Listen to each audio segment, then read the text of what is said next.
Every waking moment of my life, I've been asking myself one simple question. Why can't I get laid? As gamers, it's in our blood to not even get a crumb of coochie. But the thing is, I don't feel like a gamer today. In fact, that word is a slur to me now. But where do I start when it comes to getting laid? How about we look over to the east? Those boys in Japan always have my back. Except that, a dating simulator, so this is that e-sex thing that the folks are doing nowadays. I mean, I don't blame them. Going outside? Psh, I'd rather fuck remotely. When you're down bad in your luck, what better way to reflect on that than with a dating sim? What's your one goal? Get to know the love of your dreams, date them, then boom. I made it, Dad. Technically, any gamer you can date in it can be considered a dating sim, like Persona or Fire Emblem. By that logic, Cyberpunk 2077 can be considered one, and I can't even fuck Keanu Reeves in it. So what's the point? Anyway, we're looking at a cavalcade of dating sims here. They come in all forms. They might just be walls of text with gameplay coinciding with it, or, in many cases, it's a very wide casting net of a genre, and you know what? Good. I need experience for all kinds of these bitches. So, who's the first that we matched with? Honeypop is one of the quintessential dating sims out there. You get to choose between 12 whole women in this game.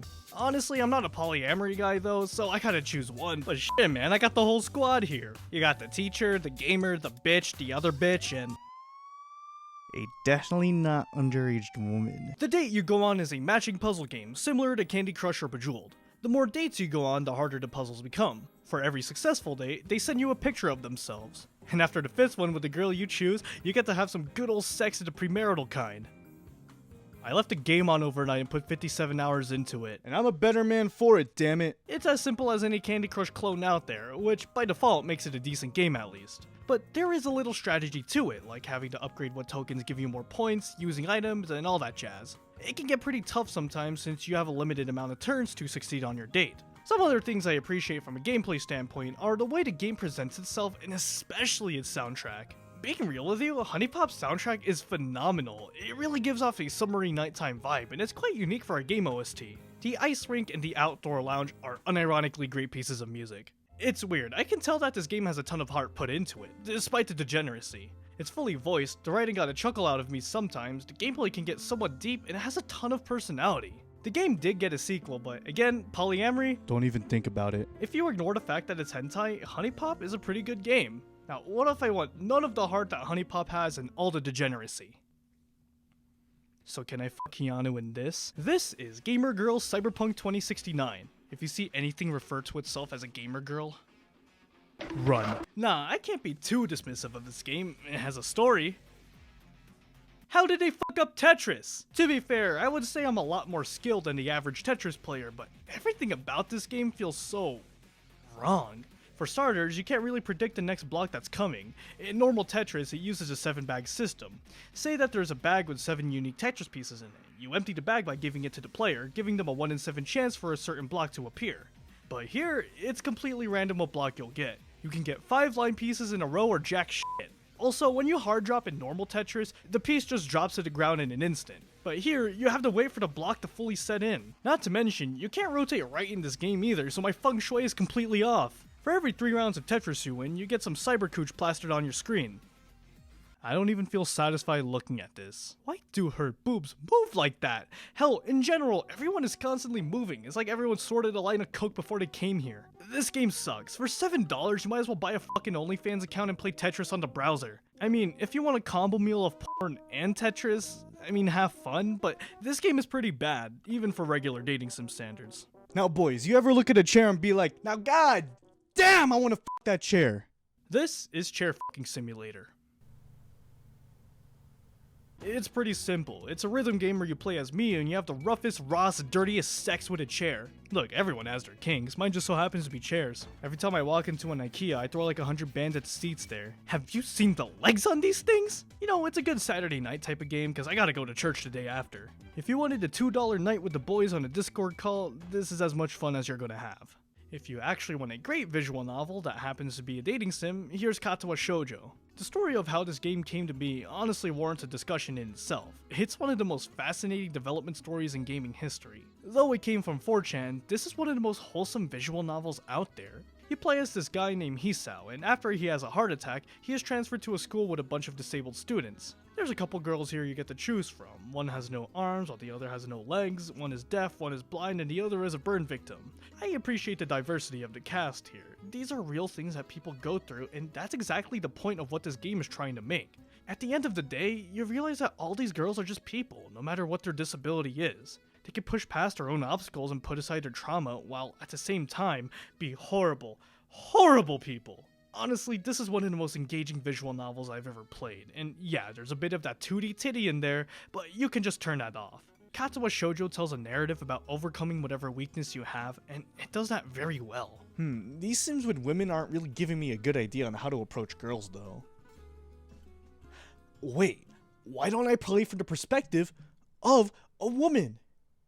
Yeah, I know, I never seen one too. How about we play Building Up My Virgin Boy? Well, my uncle said we do the same. So there's multiple nerds that you, as a woman, have to shape into your perfect man.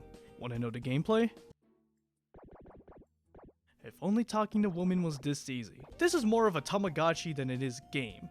You just click these bubbles until you fill the fever meter. Talk to your man once and go on with the rest of your day.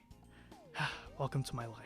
If there's a plot, I have no idea what it is because this translation work was done by a Neanderthal. Like Jesus, weeaboos who only know Japanese by watching anime can do a better job translating this shit. So as I change my virgin boy, he's supposed to be this Giga Chad. And he looks like more of a virgin than ever. I'm trying, okay? Yeah, don't waste your time with this one. There are way better female audience dating sims out there, like Mystic Messenger. Oddly enough, I actually have history with this one. From my personal experience, I quite liked it. A lot, actually. The narrative is very complex with multiple branching pathways, and it takes literal days to complete. I won't get too into the plot, but the basic gist of it is you play as a girl, and you get access to this super secret group called the RFA. You only really know the girl who founded the RFA died, and everyone's trying to clean up the mess that comes with that. From there, the game branches off, and you get to pick your man. I really like this game, despite what I'm about to say. The way it presents itself as a chat log is quite unique for a visual novel. It makes me like each character more on an individual level, and it allows me to make my own judgments against them. But one thing I'll say is that this game makes you play at the weirdest of times, like real life time. Sometimes it'll be 3 AM and Yu-sung wants to talk. Well, I don't want to talk to Yu-sung, I have work tomorrow. In a way, it does make you feel immersed in the world, but I did find that aspect a bit excessive. And to be fair, you can look at the chat log later, but you won't be able to make any choices in it, which does affect certain aspects of the plot. Another thing is that it takes 5 real days for you to even get your man. You can use a guide to lock in your decision, but what if you don't want to? You can get someone who you don't want at all, even if you made the choices that you thought were right. At the same time though, I can't really complain much since each story is pretty engaging. Every guy here is pretty cool, with Jumin being my personal favorite, though he is DLC. Mystic Messenger may be a time sink, and it's definitely not for everyone, but if you put in the time, it's a pretty engrossing romance narrative no matter which route you take. But what if I wanted a game like Mystic Messenger, but I also wanted to participate in human trafficking? Oh my god. Kissed by the Baddest Bidder. Yeah, I'm not too sure about this one. This game is made by Voltage, a company that specializes in these type of games. Seriously, they have a ton of Otome games under their belt, so I guess if pirates are your thing, then shit, knock yourself out. Back to Baddest Bidder, you play as a maid and you break this really valuable glass statue. So now you're kinda toast since you broke this thing and you get bidded off in an auction in order to pay for your debt. However, whoever you choose buys you for $20 million in order to save your life, and you basically have to commit to that relationship. Why can't they all have custody over me? Like, he takes Wednesdays and Thursdays, he takes Tuesdays and Fridays. It's just a normal visual novel. There's very little gameplay here, and that wouldn't be a complaint if any of the stories interested me. Which they don't. I mean, good thing I got the Switch version, I can go back to Big Brain Academy. Yeah! Alright, I'm kinda sick of this whole heterosexuality thing. Why don't we check out Seiryu Danshi then? Will you top or bottom him? Would you leave me in the middle? So you play as a voice actor named Hato, and you're about to get dropped by your voice acting agency because you suck. So now you have the choice to either get better at voice acting, or drill the shit out of 5 men. That's all up to you. I didn't really play this one much, to be honest. I really played the demo. This game is excusable as freeware, but it's $32 fucking dollars. Why? Look at this art. Who drew this? The writing is shit as well, and the erotic parts of this game are this. Yeah, you can enter foreplay mode, where you can watch Hato and the man you choose to have sex with as chibi characters. I mean, someone has to find this hot. I think switching to feet porn has a better explanation than leaving this on my screen. Okay, how about we check out me chatting? Oh my god, I want that dog.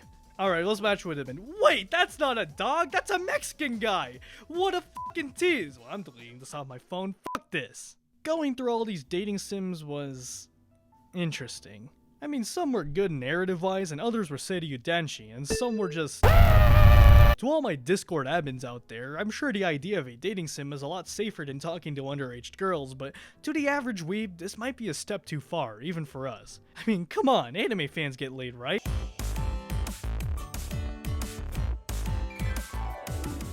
Right?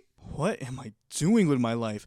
I spent all this time trying to simulate dates when I could have just gone outside and go on dates.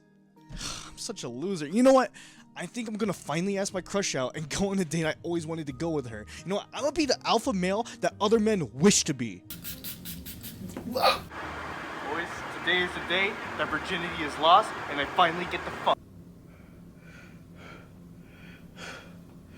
How do I get my virginity back?